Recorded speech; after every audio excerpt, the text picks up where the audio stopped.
Mengubah kebiasaan lama menjadi kebiasaan baru untuk kesuksesan hidup kamu.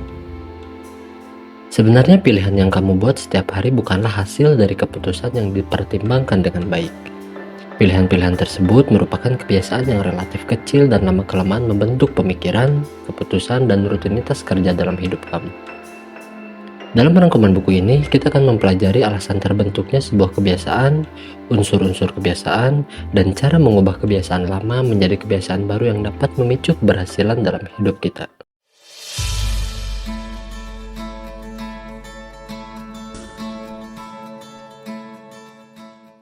Assalamualaikum warahmatullahi wabarakatuh. Selamat datang di Pustaka Suara. Dalam episode yang pertama ini, saya akan membawakan ringkasan buku yang berjudul The Power of Habit karya penulis dari Charles Duhigg. Charles Duhigg adalah seorang reporter investigasi The New York Times. The Power of Habit adalah buku yang pertama ditulis Duhigg. Diterbitkan pada tahun 2012, buku ini menjadi bestseller internasional dan telah diterjemahkan ke dalam lebih dari 40 bahasa. Buku ini menjelaskan tentang dahsyatnya kebiasaan. Buku ini mempelajari tentang alasan kebiasaan terbentuk, unsur-unsur kebiasaan, dan cara mengubah kebiasaan pribadi maupun organisasi. Sebelum kita lanjut, saya sangat mendorong kamu untuk membaca bukunya secara keseluruhan, supaya mendapatkan pemahaman yang lebih mendalam. Tidak lupa saya mencantumkan link bukunya di deskripsi video di bawah ini. Lingkaran bertahap 3 adalah proses kebiasaan dalam otak. Munculnya kebiasaan dikarenakan otak terus-menerus mencari cara untuk menghemat upaya. Bila dibiarkan saja, otak akan mencoba menjadikan nyaris setiap rutinitas menjadi suatu kebiasaan. Sebab, kebiasaan memungkinkan benak kamu lebih sering bersantai. Naluri menghemat upaya ini adalah sebuah keuntungan besar. Otak yang efisien memungkinkan kamu berhenti terus-menerus memikirkan perilaku dasar seperti berjalan dan memilih makanan. Hal tersebut yang membuat kamu bisa menyimpan energi, misalnya untuk mengerjakan tugas yang mendesak di tempat kerja kamu. Proses kebiasaan dalam otak merupakan suatu lingkaran bertahap 3. Pertama, ada tanda. Pemicu yang memberitahu otak untuk memasuki mode otomatis dalam kebiasaan mana yang harus digunakan. Kedua, ada rutinitas. Rutinitas yang bisa jadi fisik, mental, ataupun emosional. Ketiga, ada ganjaran yang membantu otak kamu mengetahui apakah lingkaran ini patut diingat untuk masa depan atau tidak. Pada saatnya, lama-kelamaan lingkaran ini, tanda, rutinitas, ganjaran. Tanda, rutinitas, ganjaran menjadi semakin otomatis. Tanda dan ganjaran menjadi terikat sedemikian erat sampai-sampai muncullah rasa antisipasi dan keinginan memperoleh sesuatu yang sangat kuat. Pada akhirnya, kebiasaan pun terlahir. Kebiasaan bukanlah takdir. Kebiasaan itu bisa diabaikan, diubah, atau diganti. Ketika kebiasaan muncul, otak berhenti turut serta penuh dalam pengambilan keputusan. Otak berhenti bekerja keras atau mengalihkan tugas-tugas lain, kecuali kamu secara sengaja melawan suatu kebiasaan. Pola kebiasaan akan berjalan secara otomatis.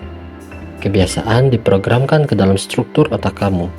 Ini merupakan keuntungan besar bagi kamu. Sebab akan sangat menyebalkan jika kamu harus belajar lagi cara menyetir setiap kali pulang liburan.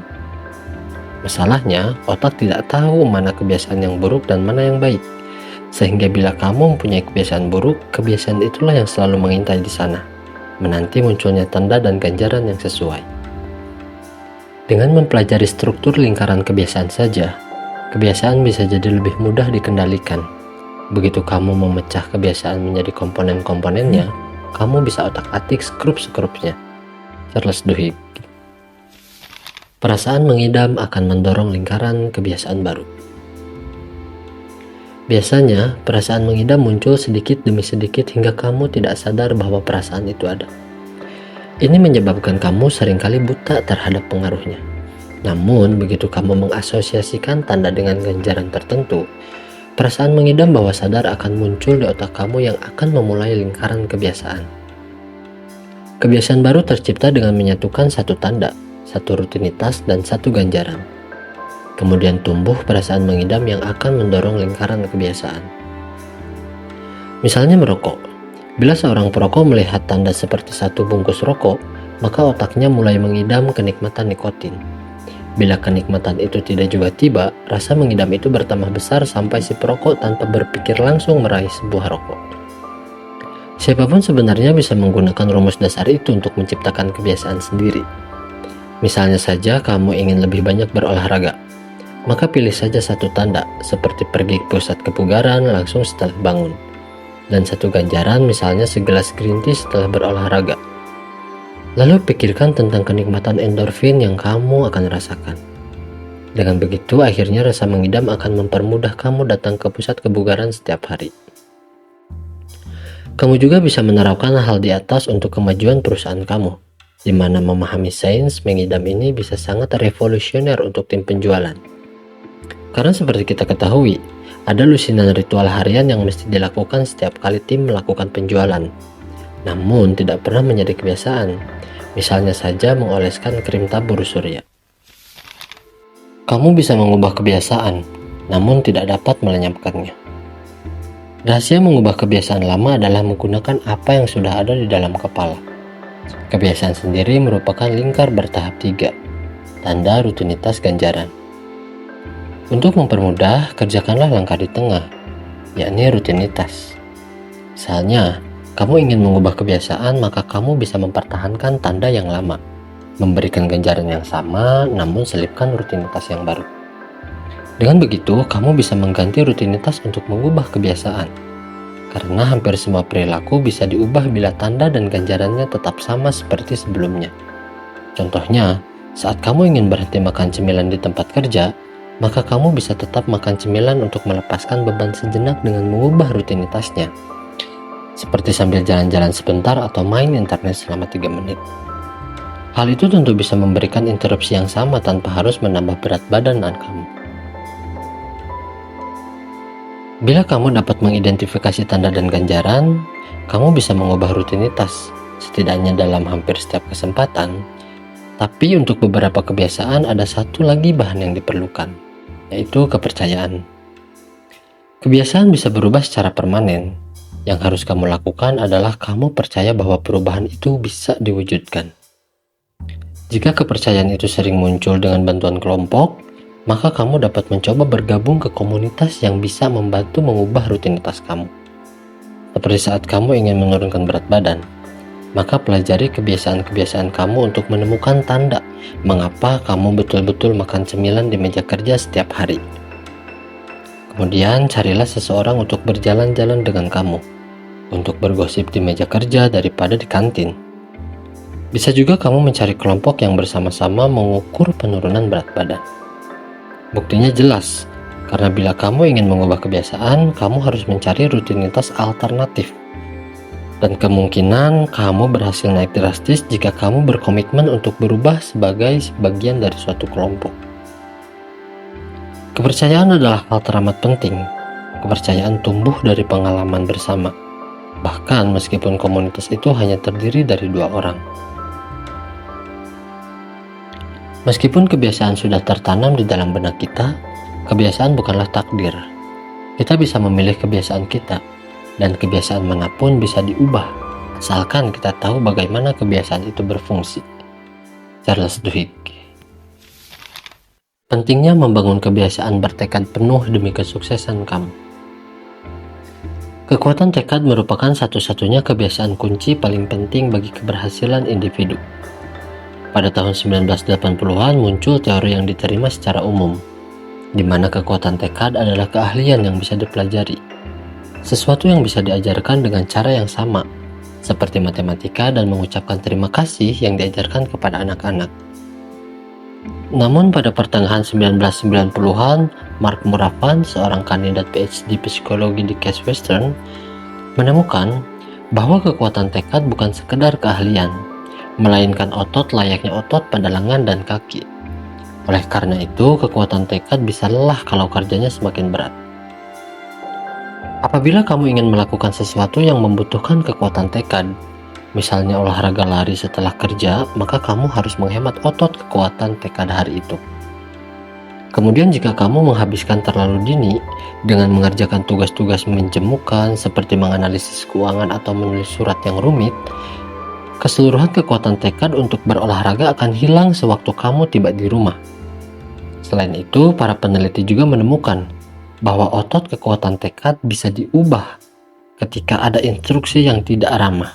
Ketika seseorang diberi instruksi yang diperlakukan sebagai manusia, bukanlah robot, kekuatan tekadnya tidak mudah terkuras.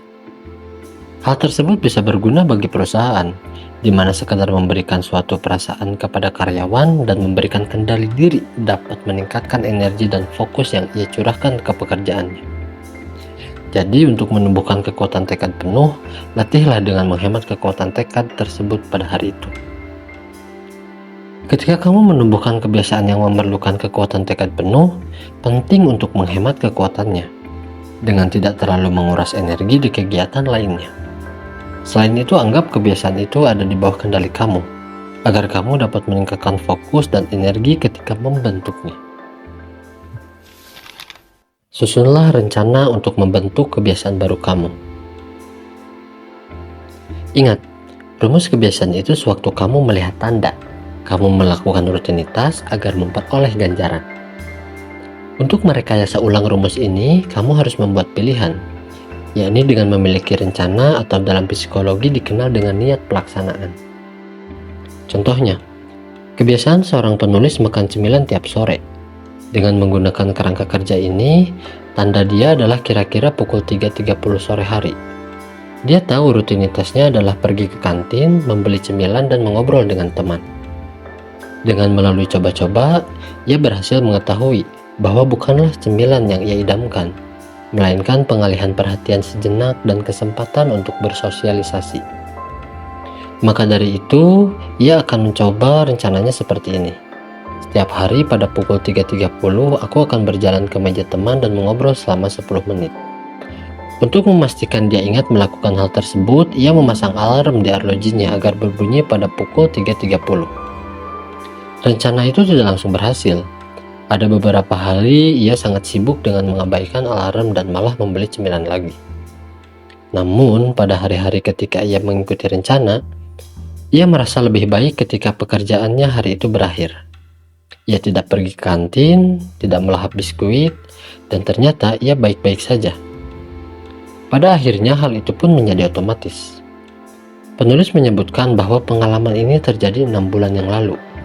Arlojinya hilang, namun pada pukul sekitar 3.30 setiap hari, bagai tidak sadar ia berdiri, melihat berkeliling ruang kerja untuk mencari orang yang bisa diajak ngobrol. Menghabiskan 10 menit bergosip dan kemudian kembali ke mejanya. Hal itu terjadi nyaris tanpa ia pikirkan. Itu telah menjadi kebiasaan baru untuk mengganti kebiasaan makan cemilannya. Mengubah beberapa kebiasaan bisa jadi lebih sulit, namun kerangka kerja adalah titik awal. Terkadang perubahan membutuhkan waktu yang lama. Terkadang perubahan membutuhkan percobaan dan kegagalan berulang-ulang. Namun kamu memahami bagaimana kebiasaan bekerja dengan mendiagnosis tanda, rutinitas, dan ganjaran, sehingga kamu pun memiliki kuasa dan kendali atasnya. Kesimpulan buku. Ada 3 proses lingkaran kebiasaan dalam otak kamu, yaitu ada tanda, ada rutinitas, dan ganjaran. Kebiasaan baru tercipta dengan menyatukan 1 tanda, 1 rutinitas, dan 1 ganjaran. Kemudian tumbuh perasaan mengidam yang akan mendorong lingkaran kebiasaan baru. Untuk mengubah kebiasaan, kamu harus mempertahankan tanda yang lama, memberikan ganjaran yang sama, namun selipkan rutinitas baru di tengahnya. Untuk menumbuhkan kekuatan tekad penuh, latihlah dengan menghemat energi. Kekuatan tekad pada hari itu anggaplah kebiasaan itu adalah di bawah kendali kamu. Mengubah kebiasaan terkadanglah sulit. Namun, kamu bisa mengubah kerangka kerja di mana titik awal adalah untuk memulainya. Itulah ringkasan buku karya Charles Duhigg yang berjudul The Power of Habit. Terima kasih sudah menonton video ini, semoga video ini bermanfaat. Jika kamu menyukai video ini, jangan lupa untuk like dan subscribe.